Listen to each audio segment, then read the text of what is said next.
짜잔! 안녕하세요. 반갑습니다. 개그맨 김재욱입니다. 실패를 경험한 모든 분들을 응원하겠습니다. 여러분들이 재도전하시는 것도 무조건 힘내라고 응원하겠습니다. 내가 개한타 한 번쯤 할 수도 있는 거지. 개한타 힘내라. 개한타. 부산 실패박람회 파이팅! 네, 안녕하세요. 개그맨 한효민입니다. 실패를 경험한 분들의 재도전을 응원합니다. 개한타? 개한타 부산 실패박람회 화이팅! 안녕하세요. 개그맨 이종훈입니다. 실패를 경험한 모든 분들의 재도전을 응원합니다. 개한타 부산 실패박람회 화이팅! 안녕하세요. 개그맨 이재형입니다. 자, 실패한 분들의 재도전을 응원합니다.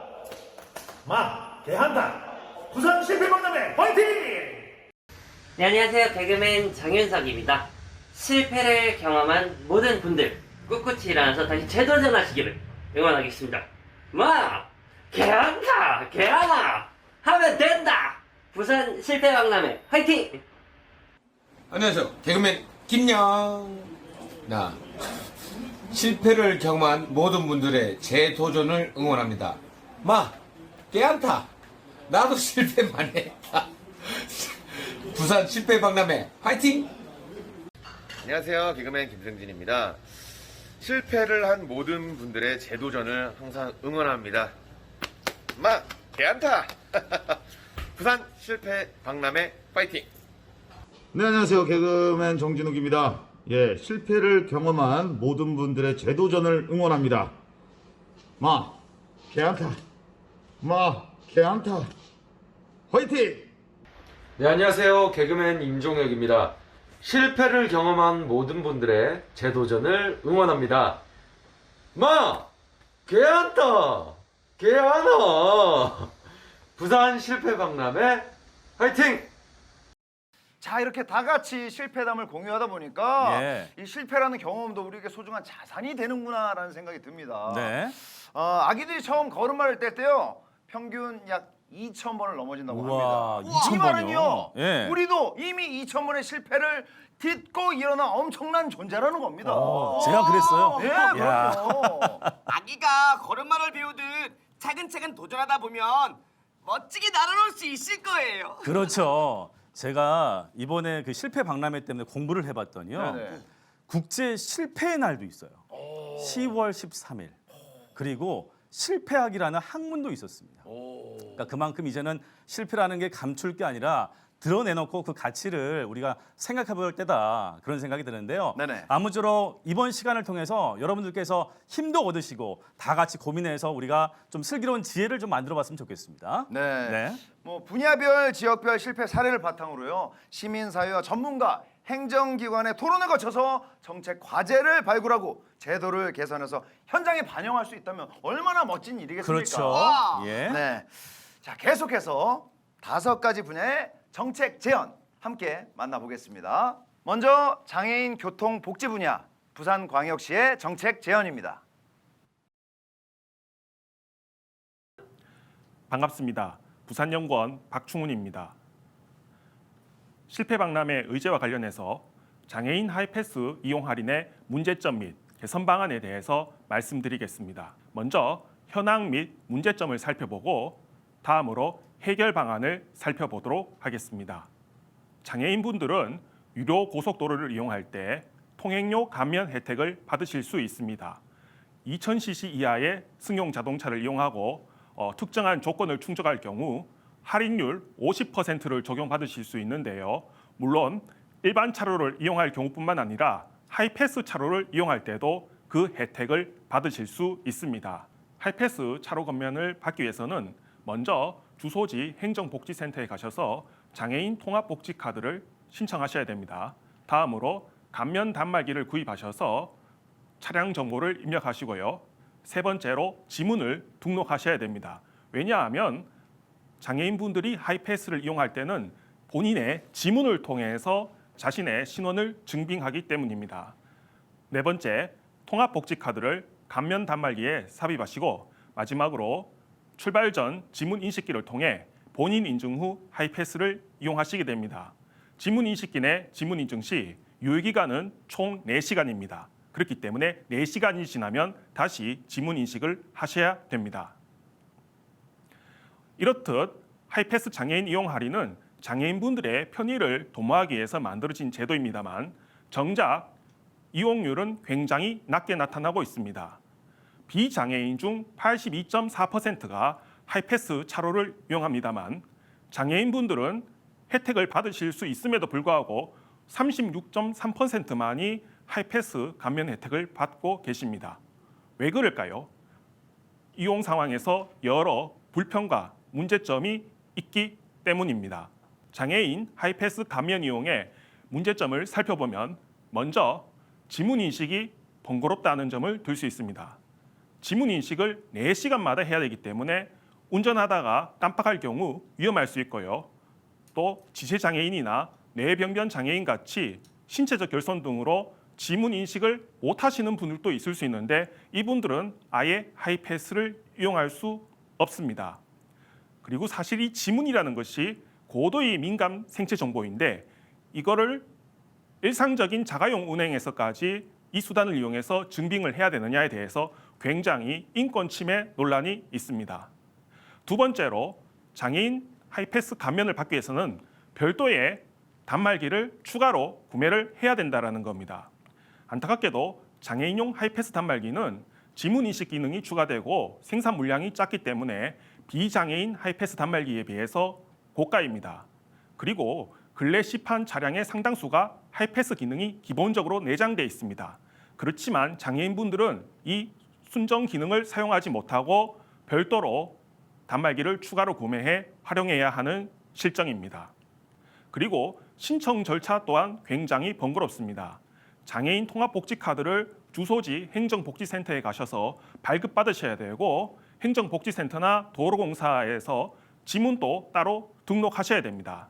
사실 장애인 복지 통합복지카드를 발급받으면 추가 발급한 하이패스 카드를 단말기에 삽입해서 사용할 수 있지만 이 사실이 널리 알려져 있지 않기 때문에 장애인 통합복지카드를 일상생활에 써도 쓰고 하이패스 사용할 때는 따로 그 카드를 꽂아서 쓰는 그런 불편함을 토로하시는 장애인분들이 많습니다.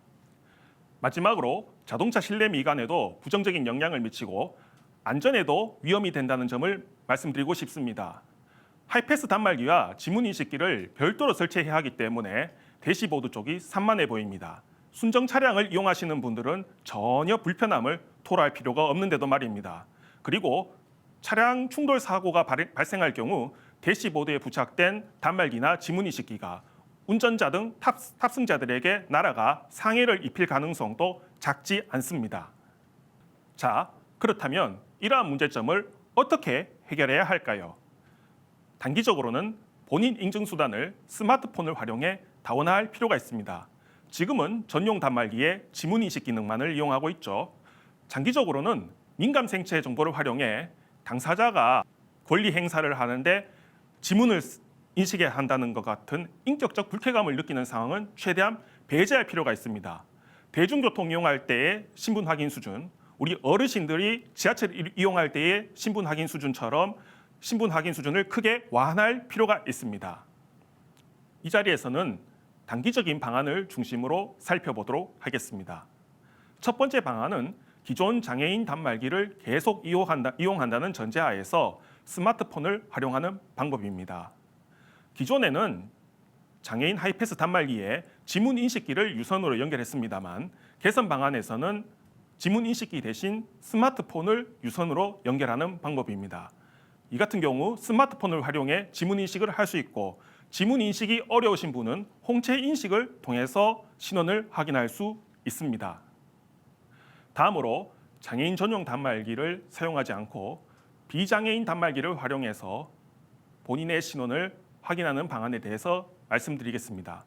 이는 생체정보 인증과 차량 통행 인식을 온라인으로 연계하는 방향입니다.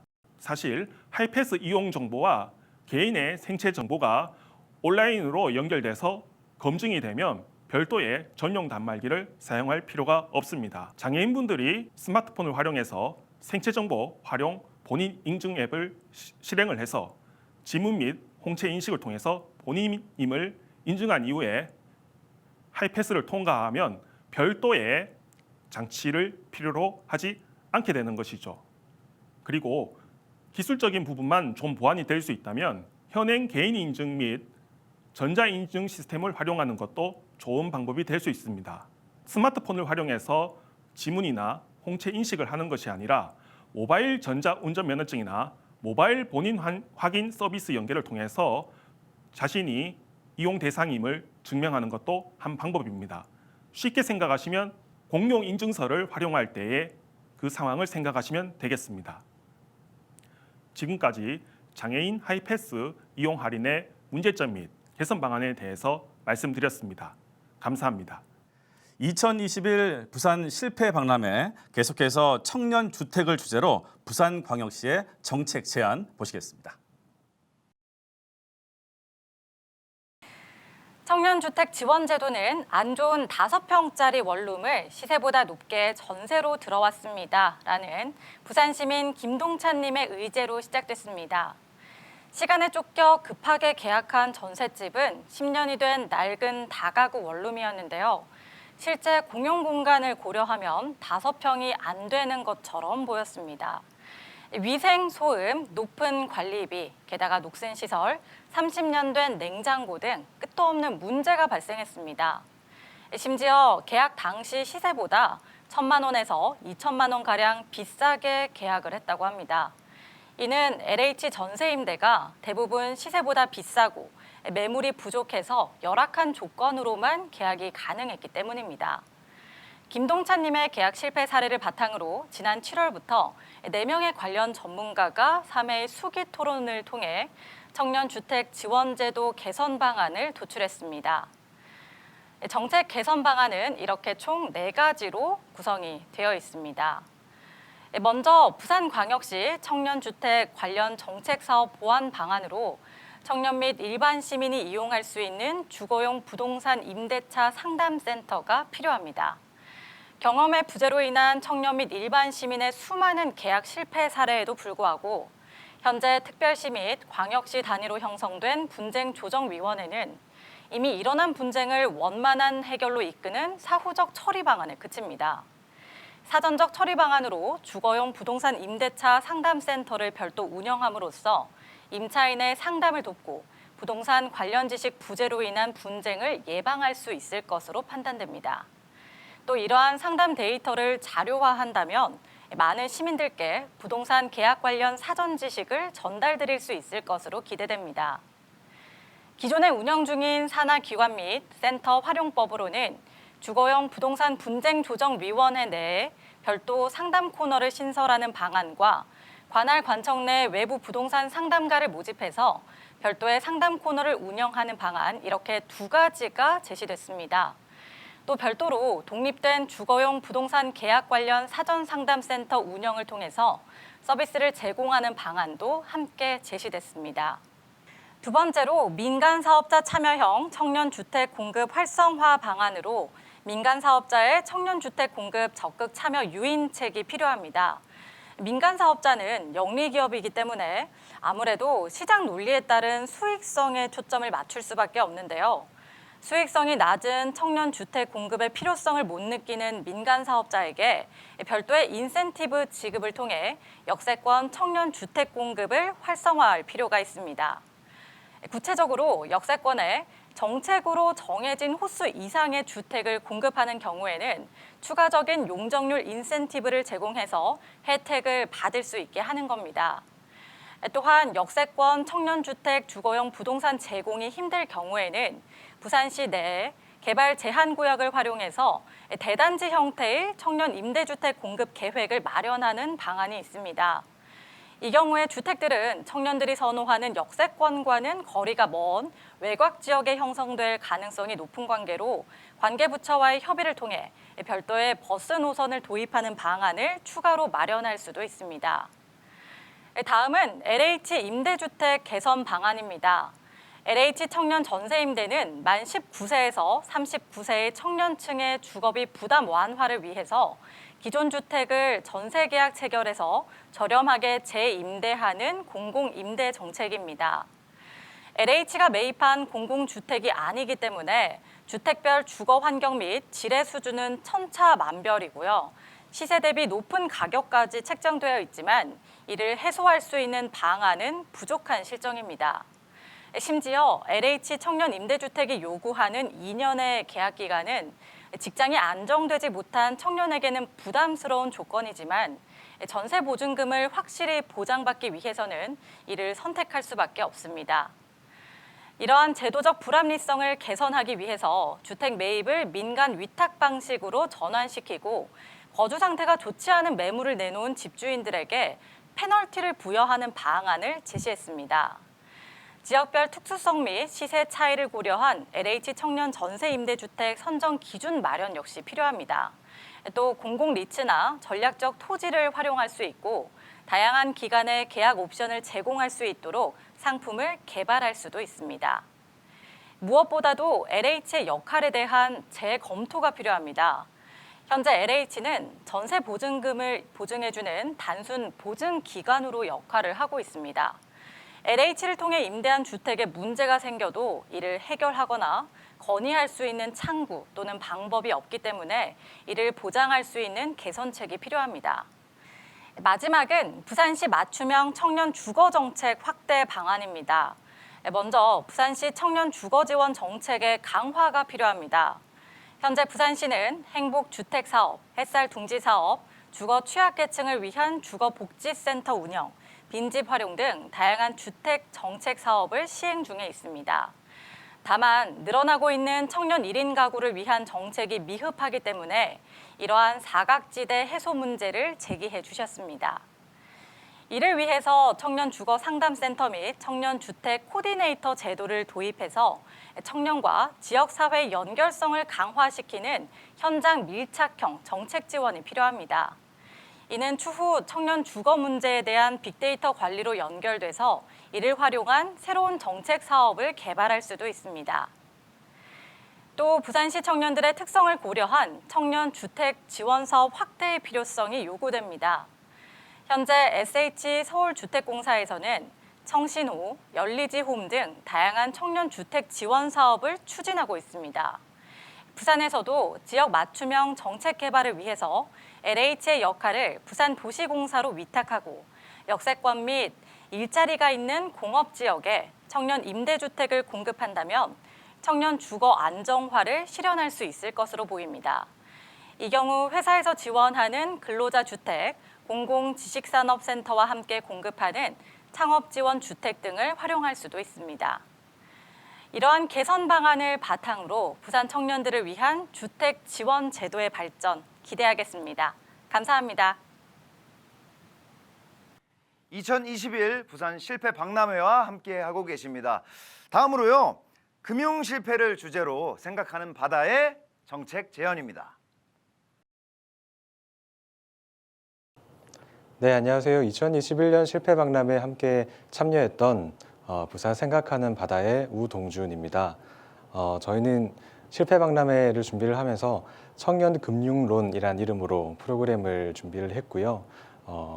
제목에서 아시다시피 청년과 금융과 관련된 문제 그리고 청년 금융과 관련된 실패 사례에 주목하며 프로그램을 기획했습니다.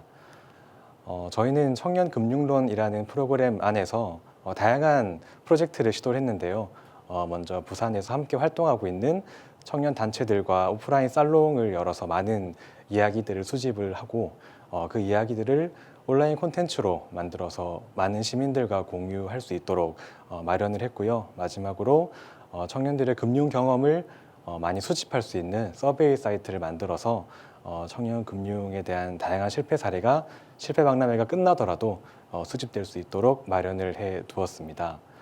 일단 저희가 청년 금융론이란 프로그램을 왜 준비했는지부터 말씀을 좀 드리면 좋을 것 같은데요. 코로나 시기에 많은 청년들이 일상을 좀 유지하는 것만으로도 큰 어려움에 처해 있습니다. 나의 일상을 어제와 같이 이어가는 것만으로도 벅찬 청년들은 대출에 대한 접근으로 그리고 금융에 대한 접근으로 나아갈 수밖에 없는데요. 대출이 그만큼 자유로워지고 자연스러워진 코로나 시기 우리는 더욱더 금융과 관련된 청년 실패 사례에 주목할 필요가 있다고 생각을 했습니다.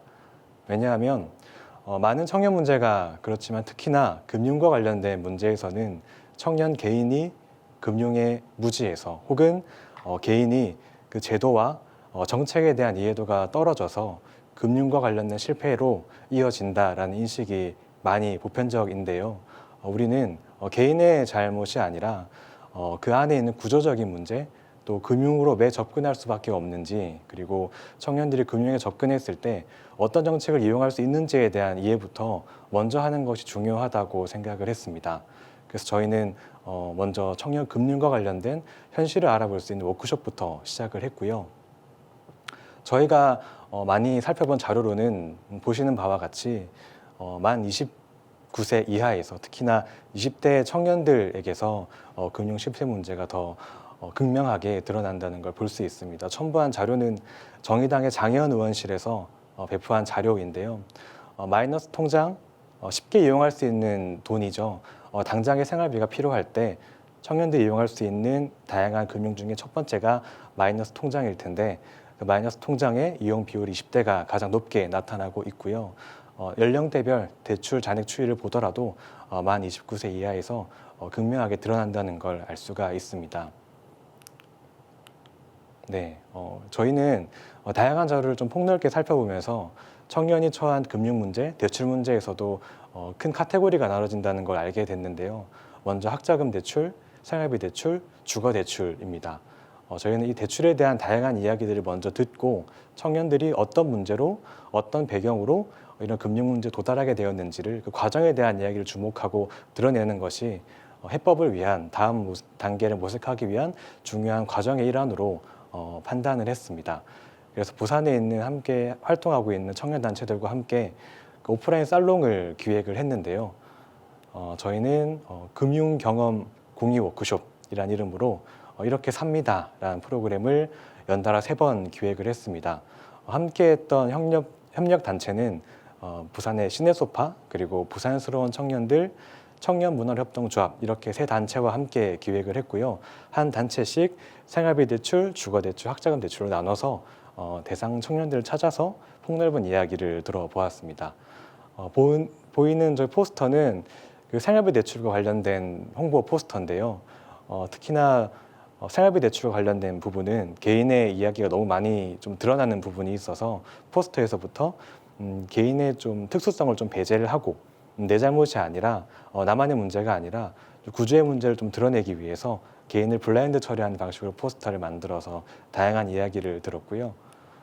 주거대출에서는 거의 뭐 청약과 관련된 부분이 거의 운에 좀 달려있지 않는가, 우리가 집을 구하고 집을 찾아가는 과정부터 정보의 격차 혹은 어떤 배경의 격차가 더 크게 작동하지 않는가라는 생각에 뽑기의 방식으로 주거대출의 포스터를 만들고 다양한 주거에 대한 고민을 수집을 했습니다. 마지막으로 학자금 대출 편에서는 사진에 보시면 잘 보이는지 모르겠는데 학사모와 졸업 가운을 입고 함께 모여서 학자금 대출에 대한 이야기를 나눴고요. 미술에 대한 다양한 그림을 좀 그리면서 대출에 대한 개인의 감정적인 부분까지 함께 꺼내면서 이야기를 나눠 보았습니다. 저희는 이렇게 나왔던 이야기들을 영상으로 다듬어서 부산을 포함한 전국의 많은 청년들과 함께 공감하기 위해서 콘텐츠를 별도로 제작을 했고요. 청년 가계부 읽는 시간이라는 이름으로 현재 유튜브에 들어가시면 생생한 현장의 이야기를 좀 들으실 수가 있습니다. 내가 어떤 과정으로 대출에 처하게 되었는지 그리고 그 자리에서 우리가 어떤 정책에 대한 대안을 모색을 했는지까지 다 보실 수가 있고요. 마지막으로 대출 경험에 대한 이야기 그리고 각 지자체별로 경험했던 금융 지원 정책에 대한 이야기를 수집하기 위해서 서베이 사이트를 만들어서 다양한 의견을 수집을 하고 있습니다. 저희가 나왔던 정책적 아이디어가 여러 가지가 있는데요. 오늘 시간 관계상 한 살롱별로 하나씩만 소개를 드리고 저희가 진행했던 이야기를 갈무리를 좀 해보려고 합니다. 먼저 상여배 대출에서는 청년들이 다양한 금융 지원 정책이 있음에도 불구하고 정보의 접근성이 좀 떨어져서 다들 인지하지 못하고 있다는 상황에 대한 이야기가 나왔고요. 그래서 만들어진 정책만큼 정책을 친절하게 홍보하는 것도 중요한 지원 과정의 일환이다라는 이야기가 나왔습니다. 그래서 정책을 만드는 것만큼이나 잘 홍보하고 배포하는 것도 중요하다는 시선의 전환에 대한 이야기가 있었고요. 주거대출 편에서는 청년이 주거에 대한 정보가 전문적으로 공부하거나 학습하지 않으면 좀 뒤떨어질 수밖에 없기 때문에 주거에 대한 부분 또 개인이 어떤 주거 환경이 필요하는지를 같이 케어하고 옆에서 상담하면서 그들이 이용할 수 있는 주거대출을 함께 매칭해주는 주거 상담사, 주거 상담 지원센터가 필요하지 않나라는 이야기도 나왔습니다. 이 또한 주거를 찾아가는 문제가 나만의 문제가 아니라 우리 공동체가 함께 좀 지원하고 모색해야 되는 부분이다라는 인식도 있었고요. 마지막으로 학자금 대출 편에서는 사회에 진출하는 제일 첫 번째 문턱이 대학으로 우리는 보통 인식을 하고 있는데 그 단계에서부터 대출로 시작하는 것이 아니라 다양한 금융이 함께 필요하다. 그리고 우리가 금융에 대한 이해도가 필요하다라는 것을 교육을 토대로 그런 프로세스를 좀 마련하자라는 이야기도 나왔습니다. 금융에 대한 건 필요에 의해서 접근하는 것이 아니라 경험과 교육에 의해서 그리고 우리 사회가 당연하게 알려줘야 되는 지원에 의해서 먼저 접근을 해야 된다라는 이야기가 나왔고요. 전반적으로 관통하는 이야기는 대출에 대한 부분은 물론 개인이 조심하고 잘 준비해 나가면서 극복할 수 있는 부분이지만 어려움에 처하지 않도록 우리가 함께 논의하고 공동의 대책을 마련을 해서 사회적 안전망을 좀 탄탄하게 만드는 게 함께 노력해야 되는 중요한 이야기다라는 것을 좀 나눴습니다. 그래서 저희는 청년 금융론이라는 이야기를 토대로 개인이 가지고 있는 실패에 대한 이야기, 또 금융에 대한 실패의 이야기가 좀 꺼내기 어려운 주제이지만 더 많이 이야기되고 더 많이 꺼내서 함께 공감하는 자리가 마련될수록 더 빠르게 모두를 위한 해법이 나올 수 있지 않나라는 이야기를 나눴어요. 그래서 저희가 시도했던 많은 프로젝트들 그리고 다듬어낸 영상까지 많이 관심을 좀 가져주시길 부탁드리고요. 그리고 실패박람회가 끝나더라도 가까운 곳에서 금융과 관련된 또 대출과 관련된 어려움에 처해 있는 청년과 마주한다고 하면 따가운 어떤 조언과 이야기보다는 격려와 함께 좀 극복할 수 있다라는 어떤 응원의 메시지를 먼저 보내주시기를 요청드립니다. 저희 생각하는 바다는 실패박람회가 끝나더라도 청년과 함께 할 수 있는 다양한 이야기를 고민을 할 테고요. 저희가 앞으로 시도할 다양한 이야기도 많은 관심과 응원 부탁드리겠습니다. 네, 지금까지 2021년 실패박람회와 함께한 주식회사 생각하는 바다 그리고 저는 생각하는 바다의 우동준입니다. 감사합니다. 여러분은 지금 2021 부산 실패박람회와 함께하고 계십니다. 계속해서 청년 실패를 주제로 한국 오토 미래비전 협회의 정책 제언입니다. 반갑습니다. 사단법인 한국오토미래비전협회 조경희 협회장입니다. 저희 협회는 2021년 행안부 실패박람회에 자율기획 프로그램 수행 주체로 선정이 되어서 부산시와 행안부와 함께 마련한 청년 커뮤니티 공간 뿌리에서 실패박람회를 진행하게 되었습니다. 그 진행 과정과 결과를 함께 공유하도록 하겠습니다. 먼저 내용은 프로그램과 청년 실패 사례를 소개하고 정책 제안을 하면서 마무리하도록 하겠습니다. 저희 프로그램은 크게 참여 프로그램과 사례 모집 프로그램으로 진행이 되었습니다. 서포터즈 다시인, 캠페인 운영, 실패 놀이터, 후속 프로그램 다시 ING를 통하여 부산 청년들의 실패를 함께 공감하고 참여를 유도하는 프로그램을 진행하였습니다. 특히 후속 프로그램 다시 ING 같은 경우에는 이 박람회 주최를 통해서 얻게 된 실패 사례와 그 실패 사례를 개선할 수 있는 개선책을 실행할 수 있는 방안을 함께 고민하는 프로그램입니다. 뿐만 아니라 실패 경험 전시회 그래도 괜찮아, 나에게 보내는 영상 팬레터, 청년 멘토와 함께하는 실패 공감, 이 프로그램들을 통하여 부산 청년들의 사례를 모집하고 함께 공감하는 시간을 가져보았습니다. 이 프로그램들을 통해 모집된 주요 사례를 소개해드리도록 하겠습니다. 먼저 첫 번째 청년 실패 사례입니다. 이 사례 같은 경우에는 코로나로 인한 경영 악화로 퇴사를 겪게 된 부산 청년의 이야기입니다. 이 사례 같은 경우 실패 공감 프로그램을 통하여 수집된 사례이기 때문에 실패 공감 프로그램 영상을 함께 보시도록 하겠습니다. 네, 세 번째 사연은 구길동님께서 보내주신 사연입니다. 코로나19의 여파로 다니고 있던 직장이 다른 회사로 넘어가게 돼서 퇴사를 하게 됐습니다. 권고사직을 당한 것은 아니지만 급여 인상을 앞두고 갑자기 이런 일이 일어나니까 믿기지가 않았습니다. 기존의 회사와 새로운 회사의 마무리가 잘 되지 않아서 남아있는다고 해도 저를 제외한 회사 시스템이나 간부들도 다 바뀌어서 기존에 있던 회사의 문제는 모두 제 탓, 회사 변경으로 인해 생긴 고객 및 업체와의 갈등 또한 저희 업무 및 부담이 될 것이 뻔한 상황이었습니다. 전공을 살려서 한 업종에서 4년간 근무를 했었는데 갑자기 실업자가 돼서 많이 혼란스럽습니다. 현재 실업급여를 받으면서 다른 분야를 배우고 있는데 적성이 맞지 않는 것 같아서 고민이 많습니다.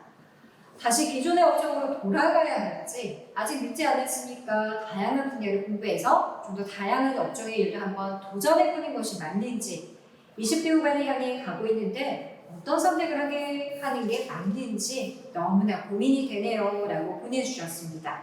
자, 이번 사연에 대해서도 또 우리 멘토님들의 의견 한번 들어볼게요. 네, 4년 동안 근무했는데 아직 20대 중반이라고 하시는 거 보니 일을 엄청 일찍 시작하신 것 같아요. 전공까지 살려서 열심히 살아오신 것 같아요. 네. 근데 내 잘못이 아닌데 주변 환경이 바뀌어서 회사를 옮겨가니까 그 상실감이나 배신감이 정말 클 것 같은데요. 그렇죠. 그런데 그렇다고 새 회사가 그렇게 호의적인 분도 아닌 것 같고요. 네. 그런 점에서 퇴사를 하신 건 참 잘한 결정이었다고 말씀을 좀 드리고 싶고, 제 생각에는 구길동님이 지금까지 전공이라는 정해진 길을 따라서 열심히 살아가느라고 지금의 내가 과연 무엇을 좋아하는지 살펴볼 시간이 조금 부족하지 않았나라는 생각을 해요. 우리가 처음 전공을 정할 때 모든 걸 알고 정하는 건 아니잖아요. 그런 의미에서 지금 다른 분야에 도전해보는 거는 정말 잘하고 계신 것 같고, 일단 뭐든지 해보고 싶은 걸 찾을 거니까 긍정이 있는 거겠죠. 그래서 지금까지 참 열심히 살아오셨으니까 너무 조급해 하시지 마시고, 이왕 이렇게 된 거 지금 배우고 계시는 일에 한번 푹 빠져가지고 열심히 해보셨으면 좋겠어요. 저 안 된다 싶으면 저희 경험도 있으시니까 다시 돌아가도 괜찮잖아요. 네. 아, 좋은 조언입니다. 자, 우리 여동 멘토님. 네. 이제 실존주의 철학자인 장폴 사르트르가 말하는 유명한 말이 있는데, 인생은 B와 D 사이의 C다. 그러니까 벌스와 데스 사이의 초이스, 선택이라고 하는데, 인생은 항상 선택의 연속입니다. 심지어 선택할지 또 그거 안 할지 또한 이제 선택이라고 하죠. 그렇죠. 뒤돌아서 이제 또 생각해보면 제가 그때 이제 했던 선택들은 항상 아주 조금이라도 후회가 남는 것 같아요. 그렇지만 그 순간에서는 그렇게 될 수밖에 없던 사람이던가 어떤 이유가 있든 그게 이제 항상 최선이었지 않았나라고 생각합니다. 이제 무엇을 하든 힘든 순간도 오게 되고 또 후회하는 순간도 올 것입니다. 이제 제가 말씀드리고 싶은 거는 그냥 마음 가는 대로 하는 게 이제 그게 그 순간에 최선이지 않았을까라고 생각합니다. 맞습니다. 우리 흔히 이런 말 많이 하잖아요. 내 인생의 주인공은 나다. 그래서 뭔가 정해지지 않았고 또 내가 내 인생을 꾸려가야 하기 때문에 그만큼의 부담감이 크지 않을까 또 생각이 드는데요. 하물며 우리 하루에도 수십 번의 고민들을 많이 하잖아요. 아침에 일어날 때 5분만 더 누워있을까? 지금 일어나야 하나? 점심 메뉴는 뭘로 먹어야 하나? 많은 고민들을 참 하게 되는데요. 자, 이렇게 많은 고민들 속에서 특히나 우리가 인생에 큰 영향을 미치는 이 직업군에 관한 고민들은 참 영향이 클 것 같아요. 그래서 우리 부산에는요, 청년 두드림 센터와 청년센터 실패 박람회가 진행되고 있는 바로 이곳이죠. 청년 커뮤니티 공간 뿌리를 비롯한 많은 청년들을 위한 공간들이 있습니다. 그래서 취업 특강부터 이력서, 또 자기소개서 클리닉, 진로 설정부터 면접 전략까지 많은 프로그램들이 진행되고 있다고 하니까요. 각 홈페이지를 통해서 정보들을 참고하셔도 좋을 것 같습니다. 자, 오늘 이렇게 다양한 사연들을 함께 만나봤는데요. 하루 24시간이라는 것, 우리가 남녀노소 불문, 국적 불문, 누구에게나 공평하게 주어지는 시간이잖아요. 근데 이 시간들을 시간이 가는 대로 끌려가는 게 아니라 내가 이 시간들을 어떻게 채워나가고 어떻게 보완해 나갈지를 고민해 나간다면 조금 더 우리가 생각하는 성공이라는 목표점에 도달하는 게 쉽지 않을까라는 생각이 들었습니다. 첫 번째 실패 사례 영상 함께 보셨습니다. 두 번째 사례입니다. 두 번째 사례와 같은 경우에는 청년이 취업에 실패하였을 뿐만 아니라 문화 및 여가 생활을 누리기도 힘든 상황에 처하면서 실패감을 크게 겪은 사연입니다. 저희는 이번 실패 박람회 진행을 통하여 부산 청년들의 사례를 모집하고 함께 공감하고 또 함께 고민하였습니다. 그 결과 정책을 제안합니다. 먼저 첫 번째 정책입니다. 청년의 문제는 주로 취창업 및 주거 문제 중심으로 진행이 되고 있다는 것을 저희는 파악을 하고 관련 사례들을 조사한 결과 부산 청년 여가비 지원 사업, 가칭 부산 청년 라이프 스타일링 프로젝트를 제안합니다. 본 정책의 골자는 부산에 거주 중인 청년들에게 여가 활동비를 지원하여 청년들의 문화권을 보장하자는 것에 있습니다. 두 번째 정책입니다. 청년의 생활에 대한 지원이 주로 월 평균 지출 비율의 50%는 넘는 통신비, 교통비, 식비가 차지하고 있고 교통비 지원이 이루어지고 있지만 대상자의 폭이 넓지 않다는 현황을 파악하였습니다. 관련 사례를 조사한 결과 부산 청년 교통비 지원 사업 가칭 어디든 고를 제안합니다. 본 정책의 골자는 학교, 학원 등 주기적으로 대중교통을 이용하는 취업 준비 청년에게 교통비를 지원하자는 것입니다. 저희 협회는 이번 실패 박람회 진행을 통하여 부산 청년들의 안타까운 실패 사례를 접하였을 뿐만 아니라 또 한편으로는 재도전과 재도약의 희망도 함께 확인할 수 있었습니다. 부디 부산이 청년들이 마음껏 시도하고 실패하고 그럼에도 불구하고 극복하여 많은 성취를 이루어낼 수 있는 곳이 되기를 바라봅니다. 들어주셔서 감사합니다. 실패의 경험을 공유하고 재도전을 응원하는 2021 부산 실패 박람회 마지막 정책 제안입니다.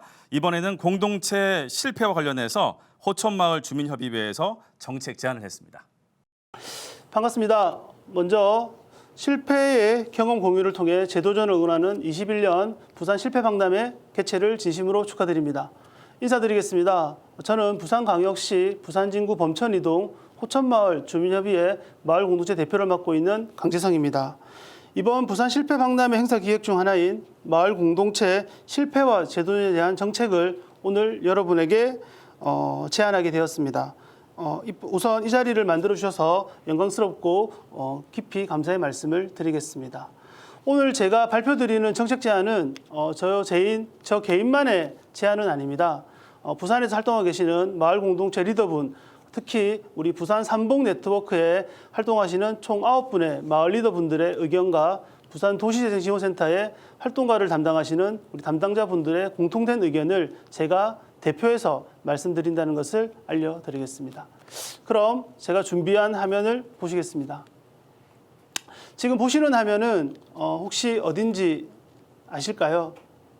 딱 보시고 여기 어딘지를 아시는 분들도 계시겠지만 여기는 현재 부산에서 야경 1번지 그리고 인생사 찍기 좋은 핫플레이스로 요즘 SNS상으로 한창 부각되는 곳입니다. 바로 부산 진구 범천 이동에 위치한 호천 문화 플랫폼 거점 시설에서 바라본 부산 야경입니다.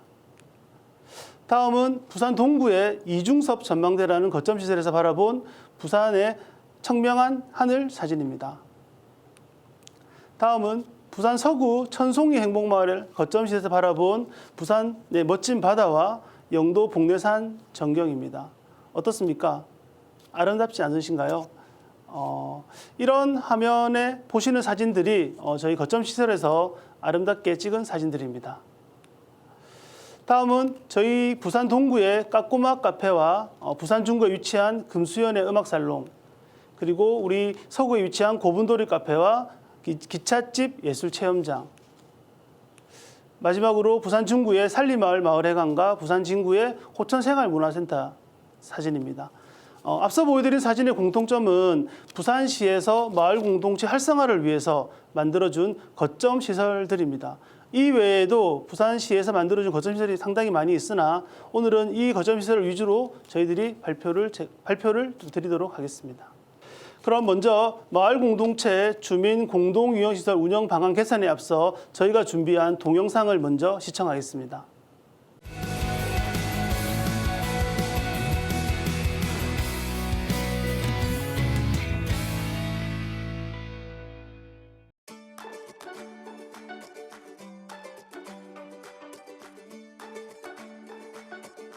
네, 반갑습니다.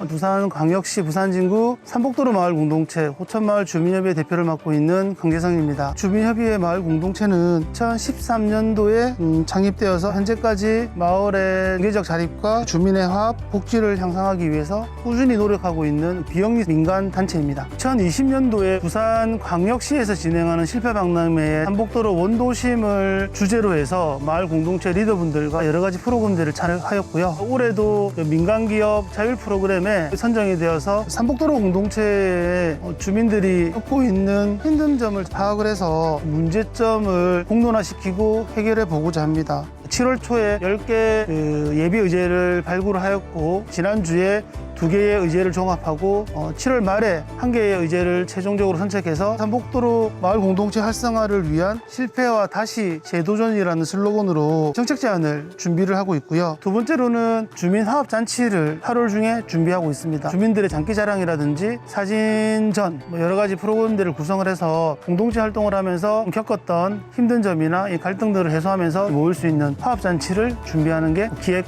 의도가 되겠습니다. 가장 큰 어려움은 아무래도 주민들의 무관심과 노쇠화라고 생각을 합니다. 전국적으로 고령화는 어쩔 수 없는 시대의 흐름이지만 특히나 삼복도로 마을의 고령화는 정말 심각한 수준입니다. 수치로 말씀드리면 부산시의 65세 이상 고령화 비율은 18% 정도지만 삼복도로 마을은 고령화 비율이 약 33% 가까이 되고 있습니다. 그리고 더구나 삶의 여건이 좀 영세하고 힘든 가정이 많아 마을 공동체를 운영하는데 관심을 둘 수 있는 주민들이 부족한 게 현실입니다. 마을 공동체를 위해서 유도하고 끌어들였지만 자발적인 동기가 아니다 보니까 오랫동안 함께 할 수 있는 실정이 아니었던 거죠. 호천마을도 한 2015년경에 거의 주민협의회가 해체 수준까지 갔던 경험이 있습니다. 그리고 두 번째는 마을 공동체를 운영하는 데 있어서 재정의 어려움이 있습니다. 이 비영리 성격의 자발적인 주민 모임이다 보니까 이 재정 확보가 정말 어렵습니다. 동떨어져 있는 외진 곳이고요. 수익할 수 있는 사업의 아이템들이 카페나 공방에 국한되어 있어서 영리를 만들기는 쉽지 않습니다. 그래서 이제 힘들게 확보한 거점 시설을 제대로 운영해 보지도 못하고 반납하는 경우도 있었습니다. 마을 공동체는 뭐 다른 기업들처럼 영리를 추구하거나 경쟁을 통해서 이겨야 하는 단체는 아닙니다. 주민들의 갈등을 통해서 서로 소통이 되지 않고 단절되는 인간관계의 실패인 거거든요. 근데 그게 이제 시간이 지나고 나니까 그분들의 마음을 알게 되는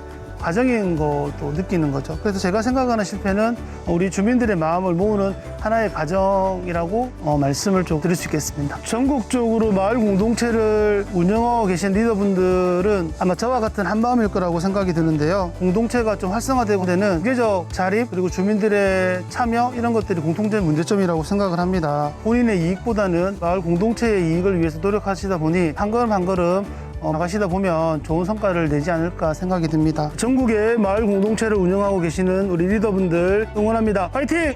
부산 삼복도로 삼복 네트워크 화이팅!